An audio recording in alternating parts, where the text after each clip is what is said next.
안녕하세요. 네, 반갑습니다. 자, 오늘은 무효와 취소 들어갈 차례죠. 교재 보시면 164쪽입니다. 우리가 이제 앞에서 법률행위 무효하고 취소를 공부했었어요. 어떤 경우는 무효고 어떤 건 취소다. 그러면 우리가 지금까지 이제 공부했던 것 중에 무효라고 했던 거 어떤 거 있었어요?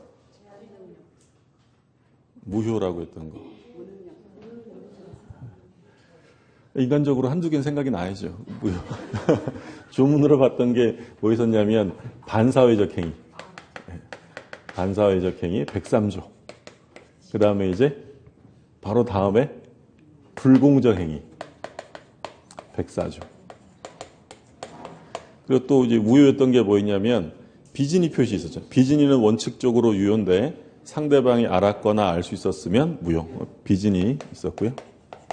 107조 1항, 107조 1항 단서요. 그리고 또 그 다음 바로 뭐가 있었냐면 통정허위 표시. 이게 108조예요.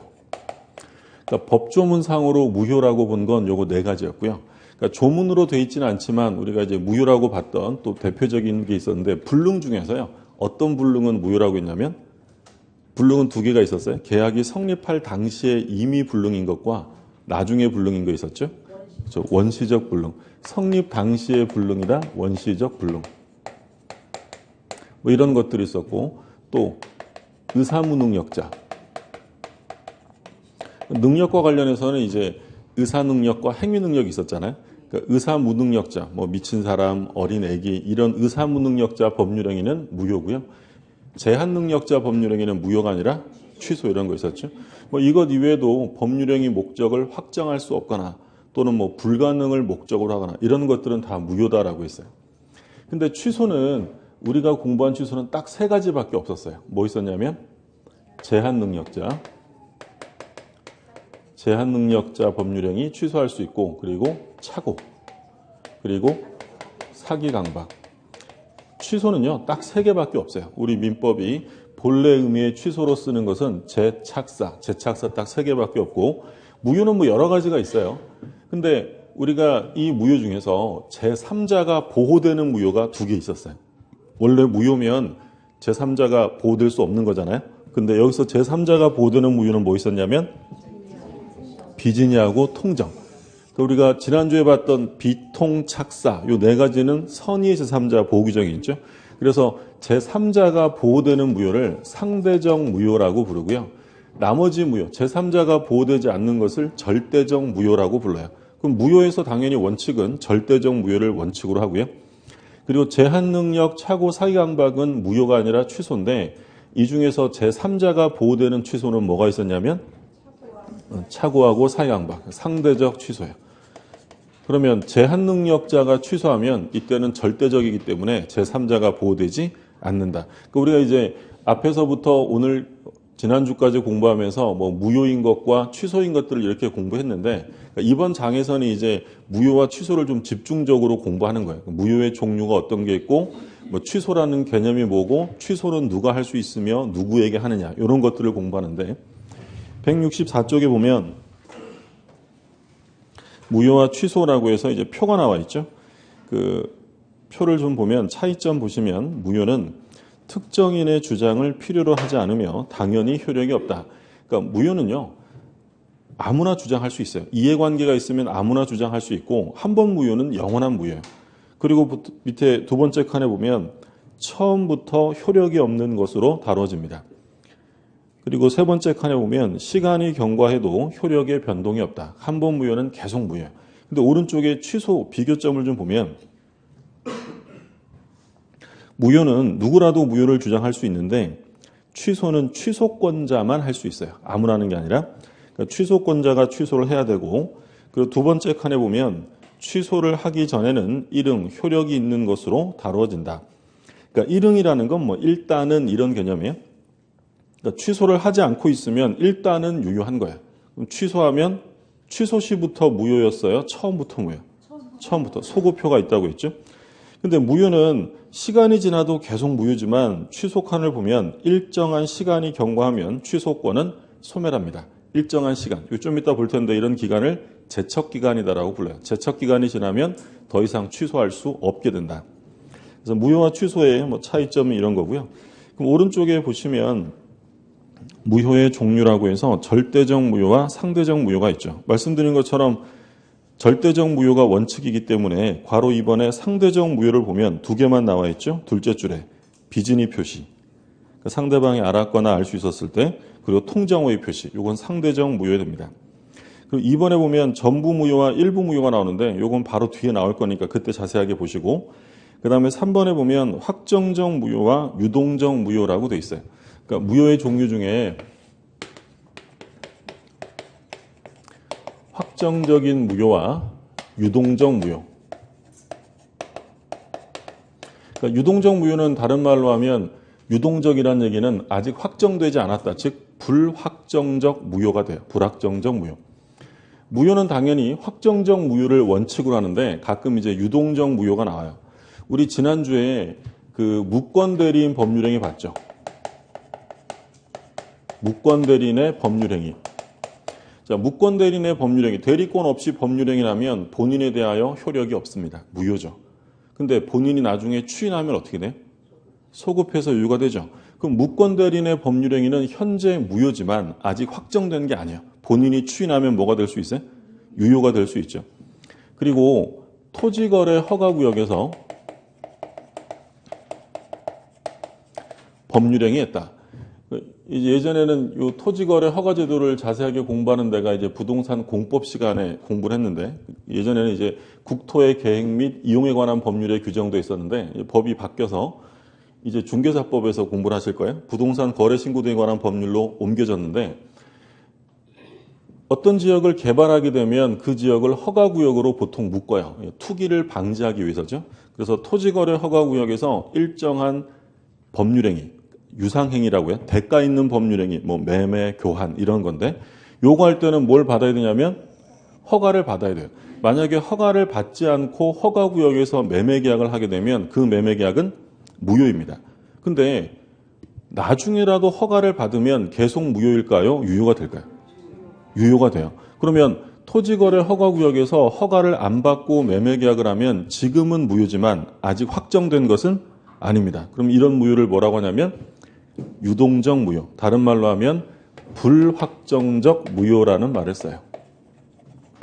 그래서 지금부터 요 허가구역에서 매매 계약을 했을 때의 법률 관계를 좀 살펴볼 텐데, 이건 전부 다 100% 판례들을 보는 거예요. 자, 갑이 토지를 가지고 있고요. 을하고 매매 계약을 합니다. 그래서 을이 갑에게 현재 계약금을 지급했고요. 그리고 중도금 주는 날짜, 잔금과 등기 주는 날짜를 약정합니다. 그럼 이게 만약에 일반 토지 매매 계약이면 을이 약속한 날에 중도금을 안 줘요. 그러면 매도인 입장에서는 어떻게 할 수 있을까요?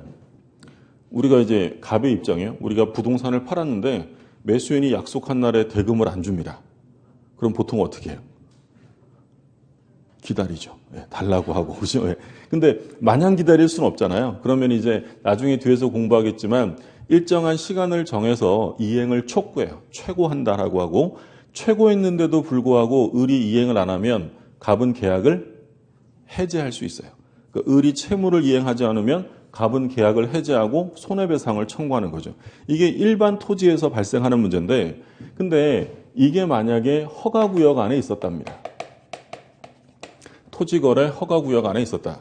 자, 그럼 여기서 이제 일반적인 계약이 아니라 허가구역인데 허가를 안 받았다면 현재 이 매매 계약은 무효예요. 무효. 그래서 이 토지와 관련되어서 거래 계약상의 효력은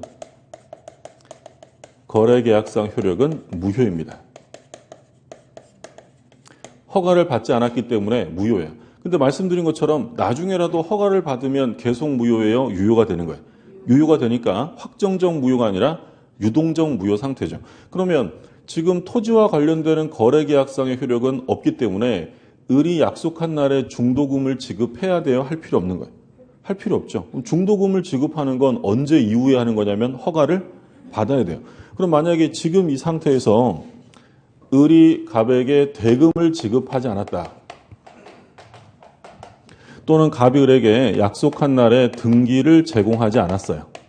그러면 채무 불이행이다 라고 주장하면서 손해배상 또는 계약을 해제할 수 있느냐? 할 수 있겠어요? 없겠어요? 지금 아직 허가를 안 받았는데 을이 약속한 날에 중도금을 안 주는 거야. 그럼 갑이 야, 너 왜 약속을 안 지켜? 계약 해제다. 손해배상해라 라고 할 수 없겠죠. 왜냐하면 지금은 허가를 받지 않은 상태니까 거래계약상의 효력이 없어요. 그럼 대금 지급 의무가 있는 거예요? 없는 거예요? 없는 거예요. 그럼 당연히 의무가 없기 때문에 대금을 지급하지 않은 건 당연한 것이고 그걸 이유로 채무불이행이라고 말할 수가 없다라는 거예요. 근데 하나 조심하실 점은 허가구역에서 매매계약을 하게 되면 토지와 관련되는 거래계약상의 효력은 현재 전혀 없는데 한 가지 새로운 의무가 발생이 돼요. 그 의무가 뭐냐면 협력 의무입니다. 협력 의무가 새롭게 발생이 된다. 그러니까 여기서 이제 어떤 협력 의무를 말하냐면 두 사람이 허가구역 안에서 매매계약을 체결했다는 것은 두 사람이 허가받을 의사가 있는 거예요, 없는 거예요? 있어야 돼요. 만약에 처음부터 허가받을 의사가 없으면 그건 그냥 확정적 무효일 뿐이에요.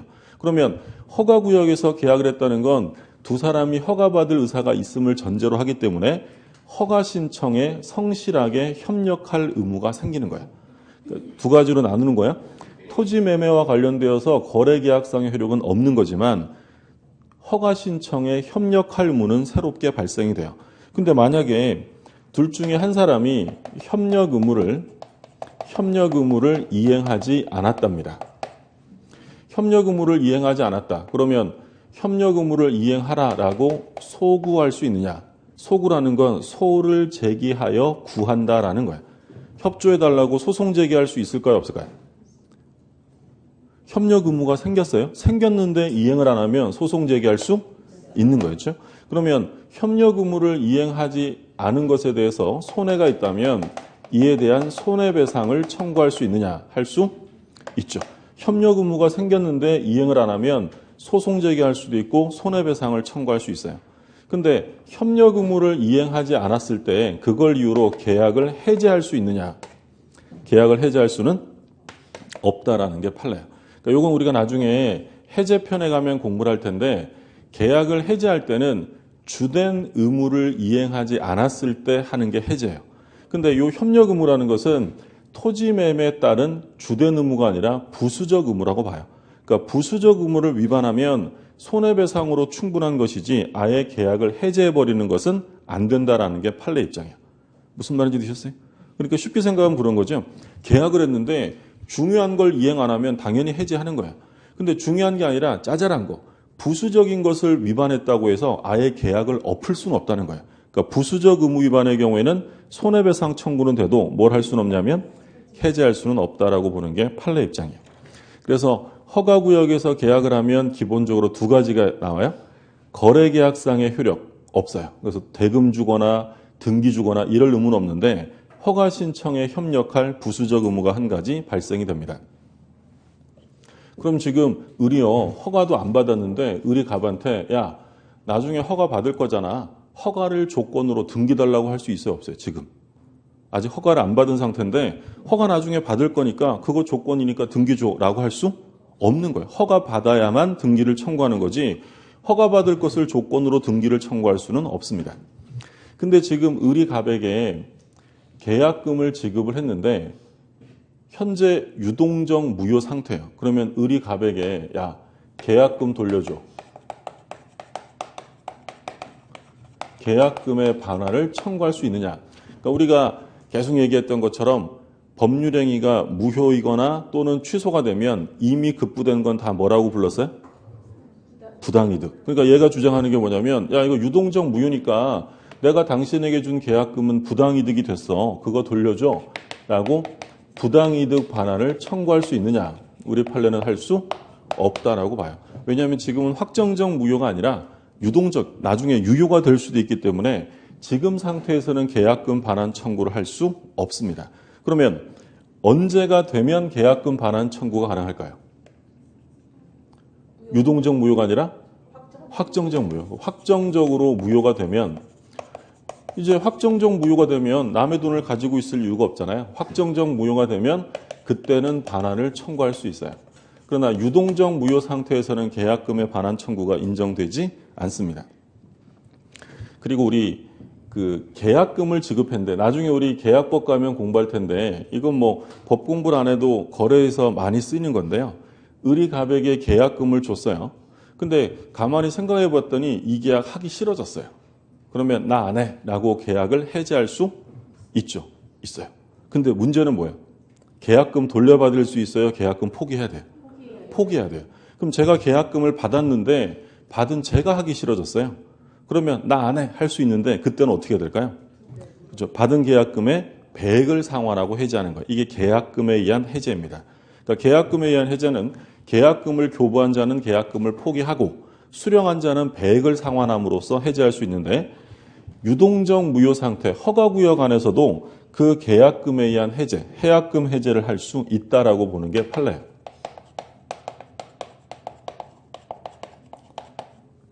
그러니까 허가구역 안에서도 을이 계약금을 지금 지급한 상태라고 했잖아요.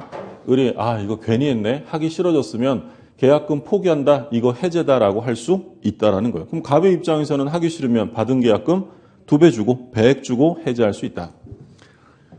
그러면 이 계약이 언제 확정적 무효가 되느냐? 이 계약이 이제 확정적 무효가 되는 경우는 대표적으로 뭐겠어요? 불허가죠. 불허가. 관할관청이 불허가 처분을 내리게 되면 이제 유동적 무효가 아니라 확정적 무효가 되고요. 두 번째, 허가받을 의사가 없음이 명백하다. 또는 허가를 잠탈할 목적 또는 면탈할 목적으로 계약을 한 것이다. 이런 것들은 대표적으로 확정적 무효가 돼요. 그러니까 두 번째는 이건 허가받을 의사가 없음이 명백해 보인다. 그러니까 이런 사례가 있었어요. 어떤 거였냐면 이 을이 갑이라는 사람하고 이제 허가구역에서 매매 계약을 했는데 이 갑이 일방적으로 계약을 해지합니다.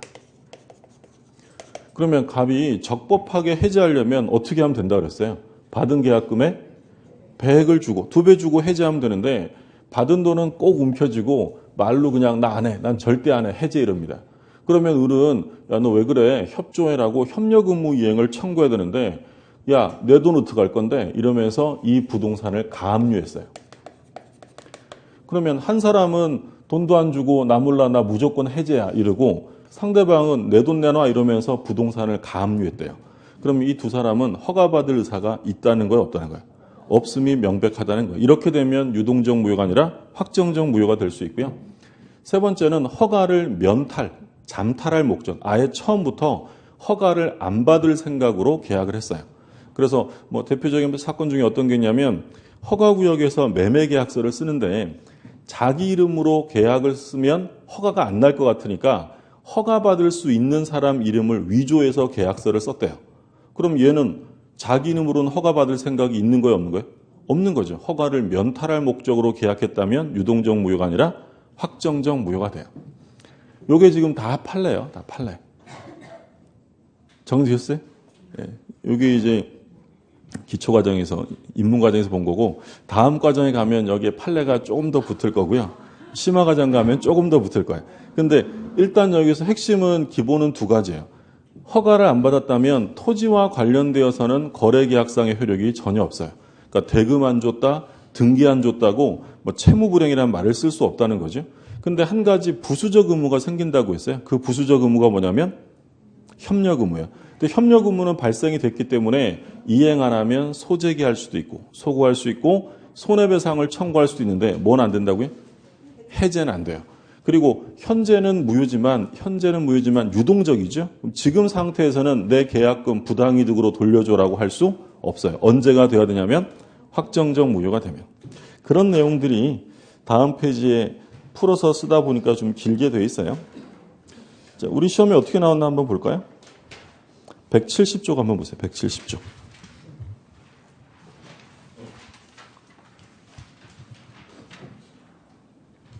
170쪽. 갑은 토지거래 허가구역 내에 자신의 토지를 을에게 매도하였고 곧 토지거래 허가를 받기로 하였다. 아직 안 받은 거죠. 옳은 것입니다. 기억. 갑과 을은 토지거래 허가 신청 절차에 협력할 의무가 있다. OX? 맞죠. 협력 의무가 생긴다고 했어요. 니은. 갑은 계약상 채무 불이행을 이유로 계약을 해지할 수 있다. 돼요? 안 돼요? 안 돼요. 지금은 채무 불이행이라는 말 쓸 수 없다고 했고, 디귿. 계약이 현재 유동적 무효 상태라는 이유로 을은 이미 지급한 계약금 등을 부당이득으로 반환 청구할 수 있다. 지금은 안 돼요. 확정적 무효가 돼야 한다고 했죠. 리을. 을은 토지거래 허가가 있을 것을 조건으로 하여 갑을 상대로 소유권 이전 등기 절차 이행을 청구할 수 없다. 그렇죠. 아직 허가 안 받았잖아요. 근데 허가 받을 걸 조건으로 등기조라고 할 수는 없어요. 그러면 옳은 지문 찾으면 기억과 리얼이죠. 시험이 이렇게 나와요. 크게 어렵지 않죠. 두 가지 판례 이렇게 구별해 두시고. 자, 그 내용이 이제 166쪽, 7쪽까지 걸쳐서 봤습니다.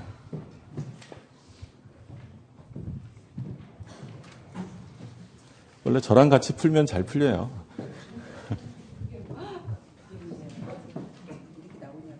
여러 번 반복해서 보시면 판례는 뭐 명확하게 판례 입장이 정해져 있기 때문에 빠르게 공부만 하면 굉장히 빠르게 풀 수 있어요. 고민할 문제가 아니라 판례 입장대로 체크하시면 되니까.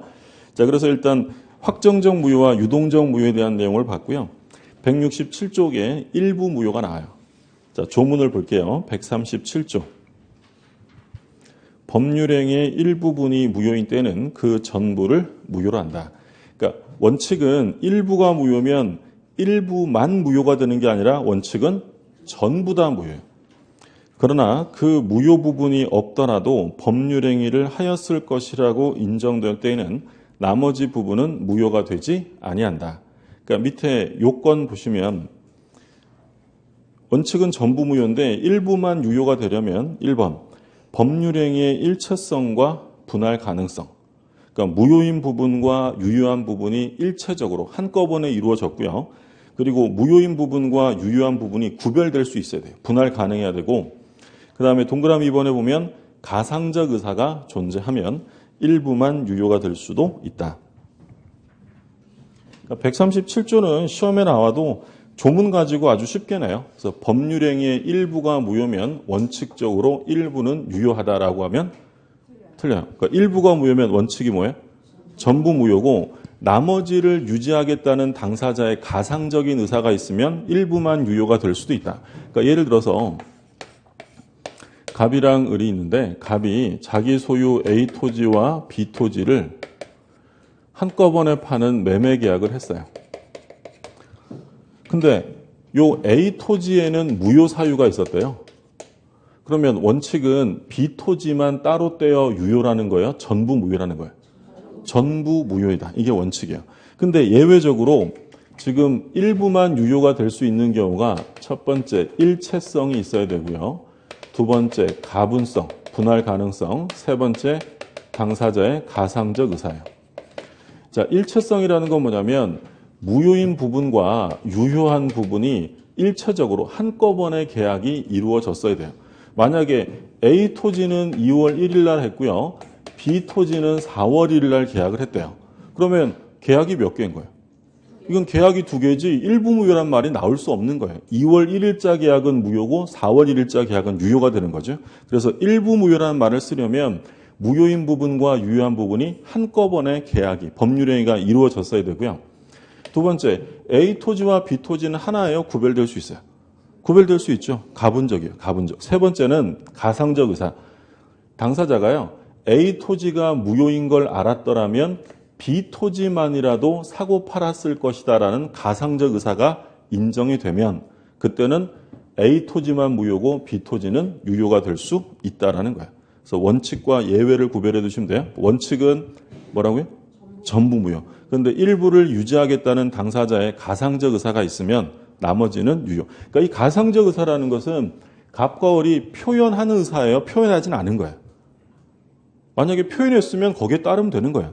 표현하지 않았기 때문에 추단해내는 거예요. 당사자가 이런 생각을 했을까라고 가상하는 거죠. 이런 가상적 의사가 인정되면 일부는 유효가 될 수 있습니다. 그게 이제 무효, 일부 무효고 그 다음에 138조에 무효행위의 전환이 나와요. 무효행위의 전환. 무효인 법률행위가 다른 법률행위 요건을 구비하고 당사자가 그 무효를 알았더라면 다른 법률행위 하는 것을 의욕하였으리라고 인정될 때에는 다른 법률행위로서 효력을 가진다. 뭐라는 거예요, 이거? 그러니까 이게 무효행위를 전환해 주겠다는 건데, 그러니까 예를 들어 제가요, A라는 법률행위를 하려고 했어요. A라는 법률행위를 하려고 했는데 이게 무효예요, 무효. 그럼 무효라는 얘기는 성립한 거예요, 안 한 거예요? 성립을 한 거예요. 그렇죠? 우리 첫 시간부터 성립 요건과 효력 요건은 다르다라고 했어요. 성립은 했는데 효력 요건을 못 갖춰서 무효가 된 거예요. 근데 A로서는 무효인데 B라는 법률행위의 요건은 갖추게 돼 있어요. 근데 제가 만약에 A라는 게 무효라는 걸 알았더라면 B라도 했었을 텐데, 그러니까 둘의 효력이 되게 비슷해서 A가 무효인 걸 내가 알았더라면 B라도 했었을 건데 라는 당사자의 가상적 의사가 인정이 되면 A는 무효지만 뭘로 바꿔주는 거예요? B로 바꿔준다. 이게 무효행위의 전환이에요. 그러니까 A와 B라는 법률행위 중에 어느 게 더 크겠어요? A가 B를 포섭할 수 있어야 되니까 이제 그림으로 보면 이렇게 되는 거예요. 제가 하려고 했던 법률행위가 A예요. A. 근데 이 A라는 법률행위가 유효하려면 이 노란색 원의 요건을 가득 채워야 되는데 제가 하려다 보니까 요만큼밖에 못 채운 거예요. 그러면 A로서는 효력 요건을 다 갖추지 못했으니까 A로서는 유효예요? 무효예요? 무효예요. 무효. 근데 제가 하려다 보니 우연하게 B라는 법률행위의 요건은 갖춘 거예요. 근데 A와 B의 효력이 되게 비슷하다라고 하면 A로서는 무효지만 뭘로 바꿔주겠다고요? B로. 이게 무효행위 전환이에요. 그러면 A와 B 중에 어느 게 더 커야 돼요? A가 B를 포섭할 수 있는 관계여야 한다라는 거죠. 그러니까 뭐 대표적으로 타인의 자를 출생신고합니다.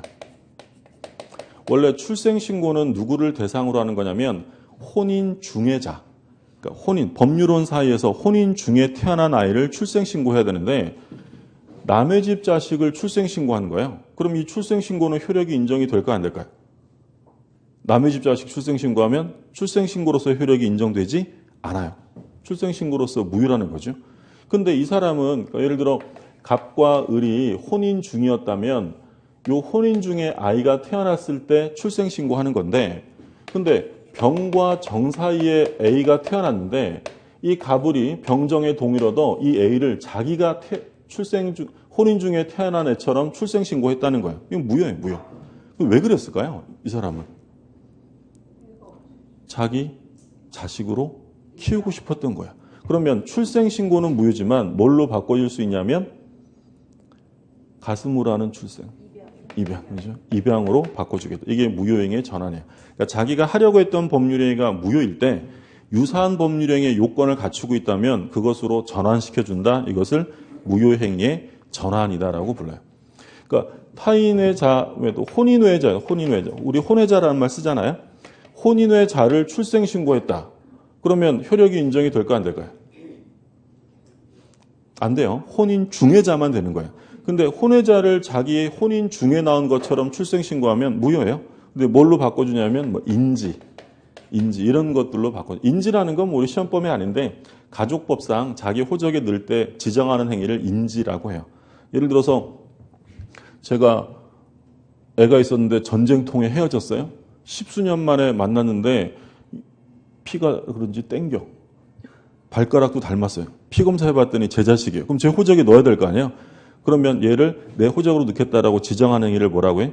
인지. 그러니까 뭐 가끔 인지소송 같은 거 뉴스에 나오고 그러잖아요. 뭐 예전에 전직 대통령의 자녀라고 하면서 인지소송하고 그런 거예요.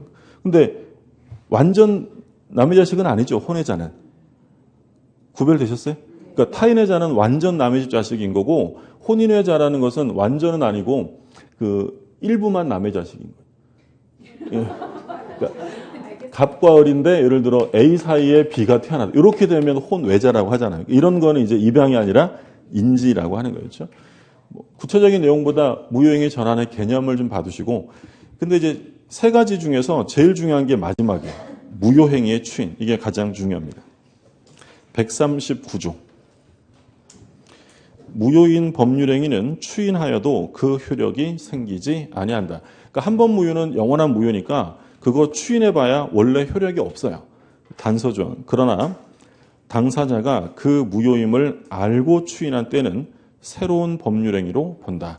그러니까 무효임을 알면서 추인하게 되면 새로운 행위로 인정이 돼요. 그게 이제 무효행위의 추인입니다. 그래서 무효행위를 추인하면 원칙적으로 효력이 없습니다. 효력이 생기지 않고요. 그런데 예외적으로 단서조항에서 무효임을 알고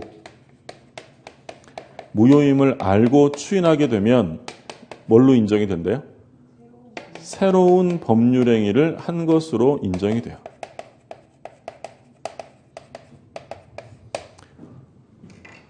여기서 주의하실 점은 무효임을 알고 추인하면 새로운 법률행위로 인정이 된다라는 것은 원칙적으로 소급효가 있다는 거예요? 없다는 거예요?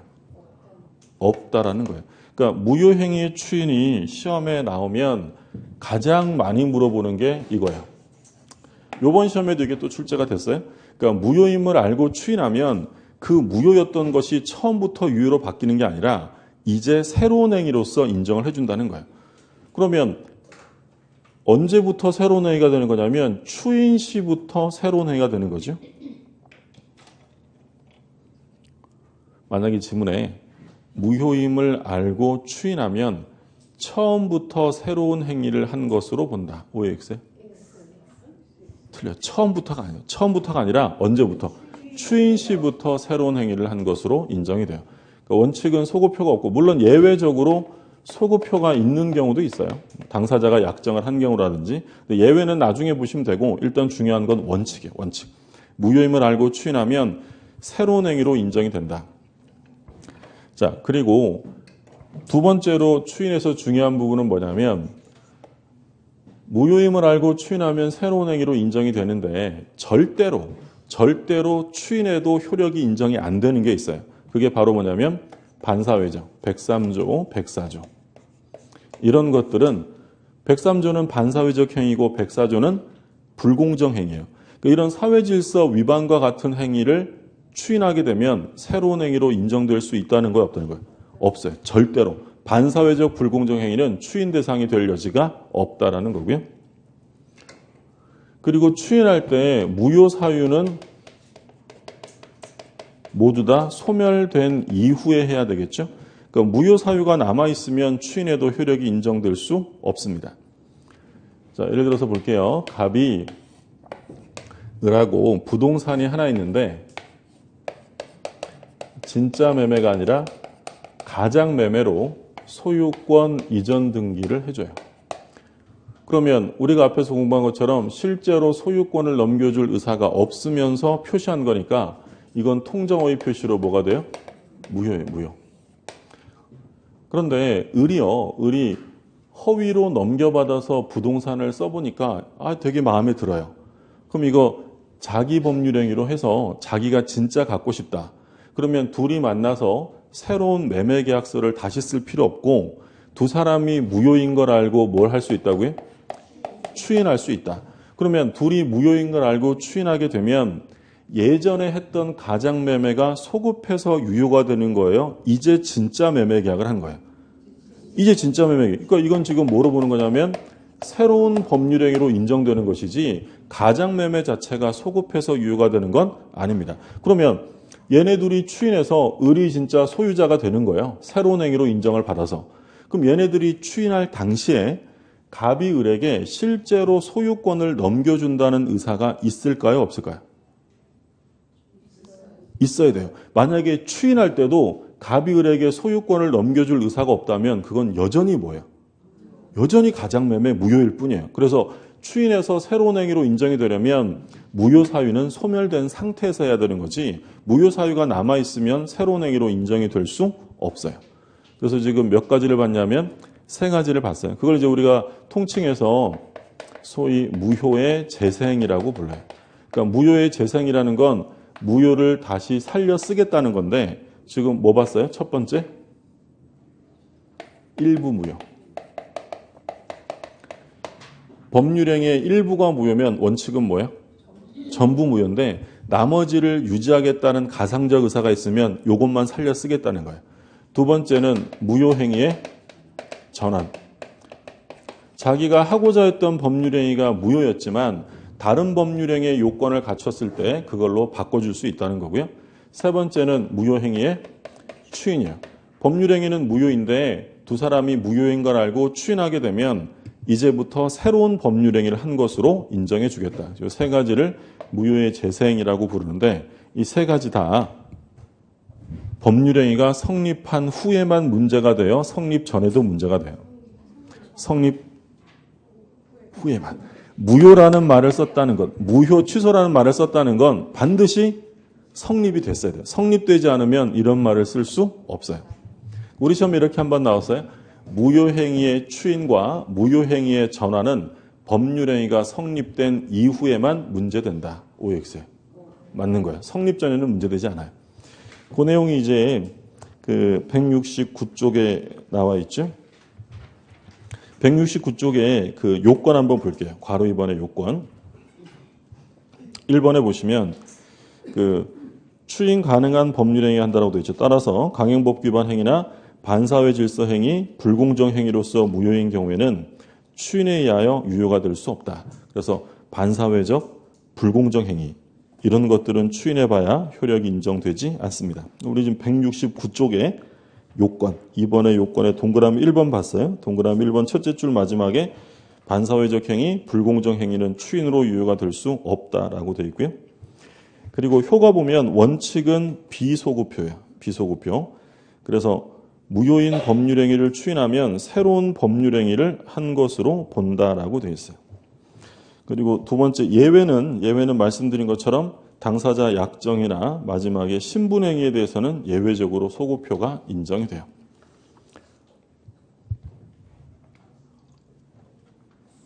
그러니까 신분행위라는 건 뭐 가족법상 행위 이런 것들은 예외적으로 소급효가 있다.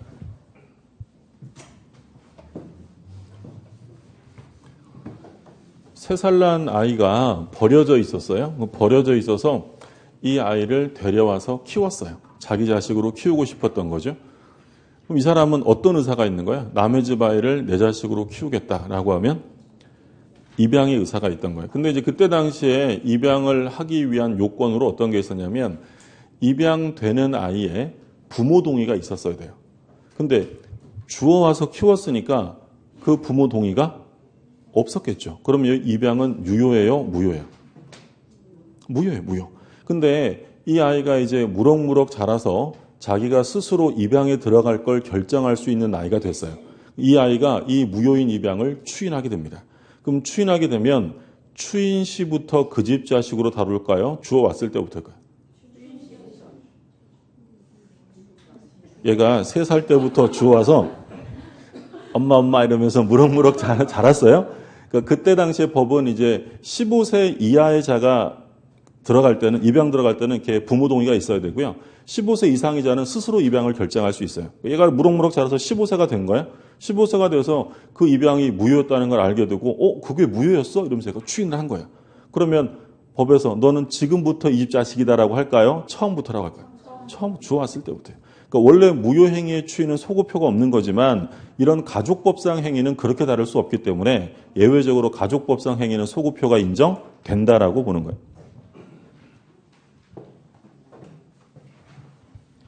자, 그래서 무효를 살펴봤고요. 그 다음에 이제 취소가 나오는데 우리가 지금 무효를 봤는데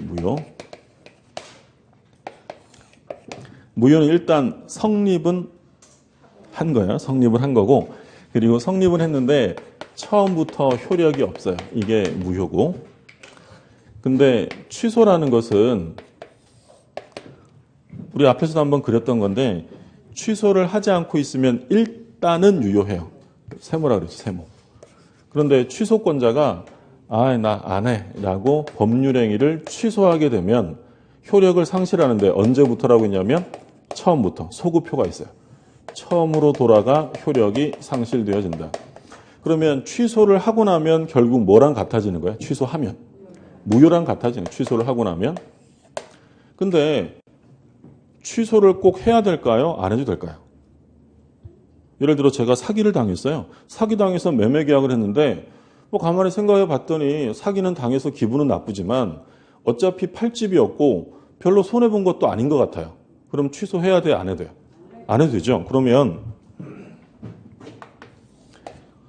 불확정적 유효 상태인데 취소권자가 나 취소 안 해라고 의사표시를 해서 이 법률행위를 확정적 유효로 바꿀 수 있는데 그걸 뭐라고 하냐면 취소행위의 추인이라고 해요.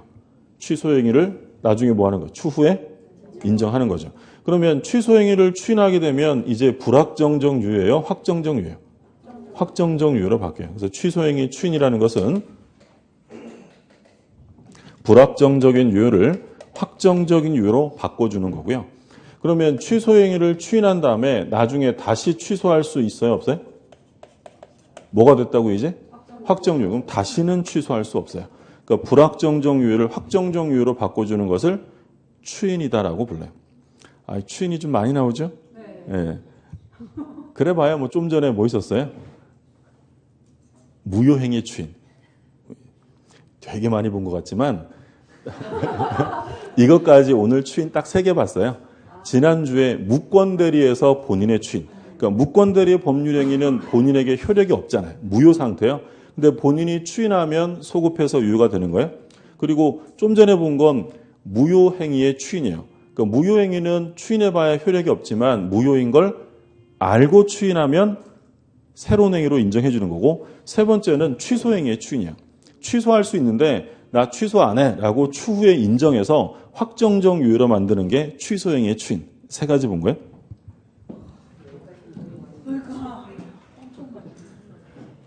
그러니까 이게 아직 정리가 안 돼서 되게 많은 것 같고 복잡한 것 같은데 이게 좀 정리가 되면 딱 구별돼요. 그러니까 지금 많은 것 같아도 좀 딱 3번째 추인을 본 건데 그러면 취소는 누가 하느냐? 자, 140조를 볼게요. 171쪽에 취소권자 제140조. 취소할 수 있는 법률행위는 제한 능력자, 착오로 인하거나 사기 강박에 의하여 의사표시를 한 자. 그러니까 이게 제착사죠. 제한 능력, 착오, 사기 강박이고 그리고 그의 대리인 또는 승계인만이 할 수 있다. 그러니까 취소권자는 법이 딱 정해놓은 거예요. 첫 번째 제한 능력자가 할 수 있고 두 번째는 착오나 사기 강박에 의한 의사표시를 한 자. 세 번째는 대리인. 네 번째는 승계인. 그러니까 만약에 지문에 취소권은 제한 능력자, 착오나 사기 강박에 의한 의사표시를 한 자, 대리인, 승계인만이 할 수 있다라고 하면 OX에 맞는 거예요. 얘네만 할 수 있는 거예요. 그러면 제한 능력자는 잘 아시는 것처럼 미성년자, 피한정 후견인, 피성년 후견인이 있어요. 그럼 제한 능력자가 취소할 때 법정 대리인 동의를 얻거나 아니면 능력자가 된 다음에 해야 될까요? 제한 능력 상태에서도 할 수 있을까요? 그렇죠. 미성년자도요. 취소할 때는 단독으로 할 수 있어요. 단독으로. 그래서 예를 들어 미성년자는 친권자의 동의를 얻어 취소해야 한다라고 하면 틀려요. 제한 능력 상태에서도 단독으로 취소합니다. 왜냐하면 법률행위를 취소한다라고 하면 그 법률행위로 인한 책임을 지게 되는 거예요. 책임에서 벗어나는 거예요. 벗어나는 거죠. 그러니까 제한 능력자가 해도 상관없어요. 근데 이제 문제는 얘는 좀 구별해야죠. 만약에 추인을 하게 되면 불확정적 유효가 뭘로 바뀌어요? 확정적 유효. 그러면 추인을 하게 되면 그 계약을 추인하면 그 계약상의 책임에서 벗어나요? 책임져야 돼요? 책임져야 돼요. 그러면 제한 능력자가 단독으로 추인할 수 있게 하면 돼야 안 돼요? 그건 안 돼요. 그러니까 제한 능력자가 취소는 단독으로 할 수 있지만 이 추인이라는 것은 능력자가 되거나 법정 대리인 동의를 얻어야 돼요. 거기 뒤에 가면 나올 거예요. 자, 그리고 착오나 사기 강박에 의한 의사표시한 자 이런 사람들은 취소할 수 있어요. 조심하실 점은 미성년자랑 계약한 상대방이 있을 수 있죠. 그럼 상대방은 미성년자랑 계약한 다음에 취소할 수 있어요, 없어요? 걔는 안 되는 거예요. 누구만 한다고요? 제한 능력자. 또는 차고나 사기 강박에 한 의사표시를 한 사람만 취소하는 거지 상대방이 취소할 수 있는 건 아니, 사기치고 지가 취소하고 이런 건 안 되는 거예요. 그 다음에 대리인 나오는데 대리는 우리가 수권으로 만들어지는 대리를 뭐라고 했어요? 임의대리라고 했고 법률에 의한 대리를 법정대리라고 했어요. 근데 여기서 이제 하나 문제가 되는 건 이 임의대리에 관한 건데 대리인이 법률행위를 하게 되면 모든 효과가 누구한테 간다고요? 본인이 가요.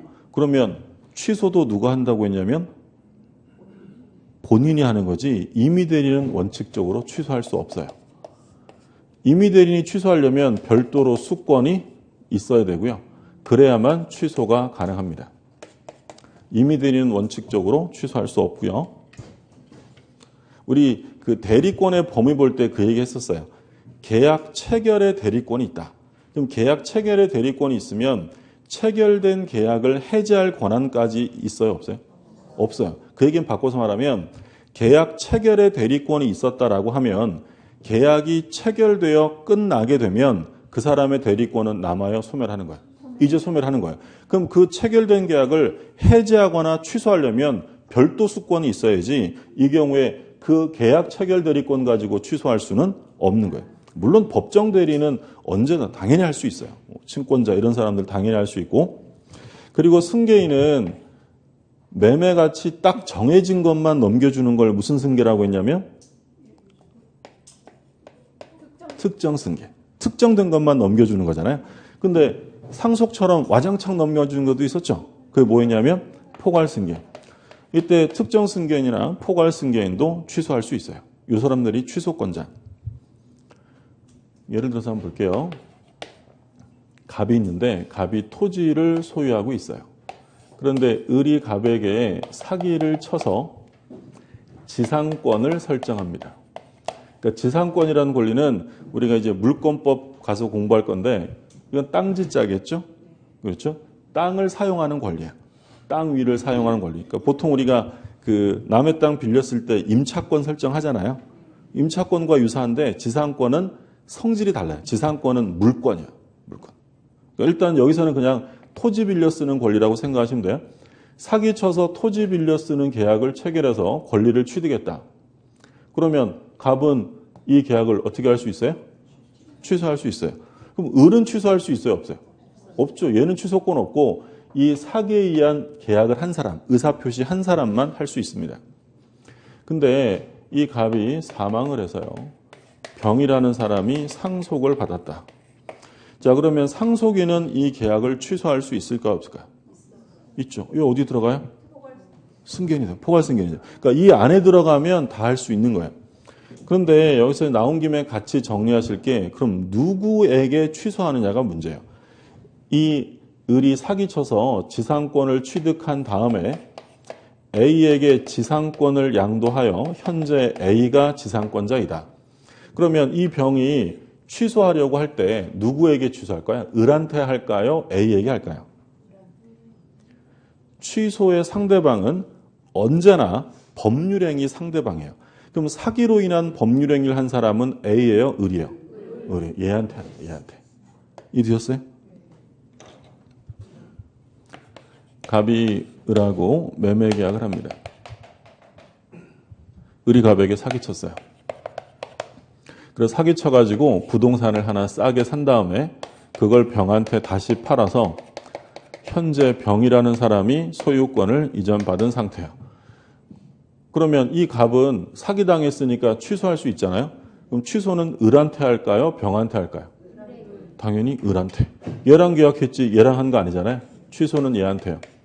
근데 만약에 이 병이라는 사람이 이게 사기로 인한 계약임을 몰랐다. 선이었대요. 그러면 이 갑은 이 취소를 가지고 이 선의의 제3자에게 대항할 수 없는 거죠. 얘는 선이니까 제3자 보호된다라고 했죠. 그러니까 오해하시면 안 되는 게 만약에 사기로 인한 법률행위에서 제3자가 선이라면 표의자는 계약을 취소하지 못한다. OX요. 취소 얼마든지 취소할 수 있는데 취소를 얘한테 뭐 할 수 없다고요? 그냥 주장할 수 없다는 거죠. 우리 지난주에 이거 봤어요. A가 갑에게 사기를 쳐서 자기랑 법률행위 한 게 아니라 을과 매매 계약을 하게 만들었어요. 그러면 사기친 사람은 계약의 상대방이 아니라 뭐였어요? 제3자에 의한 사기 강박이죠. 그럼 제3자가 사기쳤을 때 사기당한 갑을 보호하는 것도 중요하지만 을도 고려해 줘야 되니까 이 갑은 계약을 취소하려면 언제 취소할 수 있어요? 상대방이 제3자 사기 사실을 알았거나 또는 알 수 있었을 때, 알았거나 알 수 있었다면 갑은 취소할 수 있다라고 했죠. 그러면 만약에 상대방이 알았다. 갑은 누구에게 취소합니까?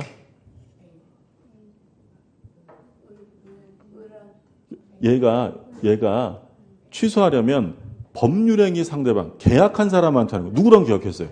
얘한테. 사기쳤다고 얘한테 하는 게 아니라. 그래서 사기 강박이나 뭐 이런 사유가 있을 때 취소는 누구한테 하는 거냐면 법률행위 상대방에게 하는 것이에요. 법률행위 상대방. 이해되셨어요? 네, 교재 한번 볼게요. 171쪽에 보시면 취소의 방법 1번 단독행위라고 되어 있죠. 취소권은 형성권이므로 행사는 취소권자의 일방적 의사표시에 의한다. 형성권이란 말이 나왔는데 형성권은 그냥 간단하게 뭐라고 생각하시면 되냐면 권리의 종류 중에서 단독행위 있었죠. 단독행위는 법률행위 종류로 파악한 거고 이 단독행위를 권리의 종류로 본다면 형성권이라고 생각하시면 돼요. 그러니까 권리의 종류 같은 건 뭐 우리 시험에 나올 사항은 아닌데 형성권과 대비되는 개념은 뭐가 있냐면 청구권이 있어요. 청구권. 차이점 뭐냐면 청구권은요. 청구권을 행사하면 상대방이 응해줘야 돼요. 아니면 청구권자가 자기 마음대로 효력을 발생시켜요. 상식적으로 그냥 언어적으로 생각해 보세요. 제가 뭐 좀 해주세요 라고 청구를 하는 거예요. 그러면 제 마음대로 효과가 생겨요. 상대방이 승낙해줘야 돼요. 승낙해줘야 돼요. 근데 형성권은 얘랑 반대로 일방적으로 제가 의사표시를 하게 되면 권리 변동이 어떻게 돼요? 형성되어지는 거예요. 그래서 취소하면 상대방이 응하지 않아도 취소의 효력이 생기죠. 이런 권리의 종류를 뭐라고 하냐면 형성권이에요. 그럼 형성권은 상대방에게 불리해요, 안 불리해요? 당연히 불리하죠. 그래서 아까 취소권과 같은 형성권은 영원히 행사할 수 없어요. 일정한 시간이 지나면 그 취소권은 없어지는 거예요. 그건 좀 이따 한번 또 볼 거고요. 그리고 마지막에 뭐라고 되냐면 이러한 취소의 의사표시는 특별한 방식을 요하지 않습니다. 분류식행위죠. 그래서 취소를 전제로 한 의사를 표시했다면 그 안에 취소는 포함되었다라고 생각하시면 돼요.